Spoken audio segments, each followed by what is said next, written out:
ఒక మహోన్నతమైన చరిత్ర ఉంది. అమ్మవారు వెలిసిన ఆ కొండకి ఇంద్రకీలాద్రి, కనకచల అని ఇతర పేర్లు కూడా ఉన్నాయి. కలియుగంలో కీలుడు అనే ఆది పరాశక్తి భక్తుడుండేవాడు. అతను ఆ పరాశక్తి కోసం గొప్ప తపస్సు చేశాడు.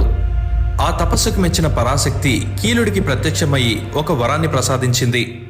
అప్పుడు కీలుడు అమ్మవారిని తన హృదయంలో శాశ్వతంగా ఉండమని కోరాడు. దానికి అమ్మవారు కీలుడిని కృష్ణానది పక్కన ఒక పర్వతం రూపంలో వేచి ఉండమని చెప్తుంది. అలా కీలుడు కీలాద్రి అనే పర్వతంగా మారి అమ్మవారి రాక కోసం ఎదురు చూశాడు. తర్వాత ఆదిశక్తి మైసూరులోని చాముండి కొండలపై మహిషాసురుడిని సంహరించింది. అలానే బ్రహ్మదేవుడి నుంచి వేదాలను పొందిన దుర్గమాసురుడు అనే రాక్షసుడితో పోరాడి కీలాద్రిపై సంహరిస్తుంది. ఆమె వరమిచ్చినట్లుగా కీలాద్రి హృదయస్థానంలో మన విజయవాడలో అమ్మవారు వెలిశారు. అందువల్లే అమ్మవారి ఆలయం పర్వతం పైభాగంలో ఉండదు. సరిగా చెప్పాలంటే పర్వతం మధ్య భాగంలో ఉంటుంది.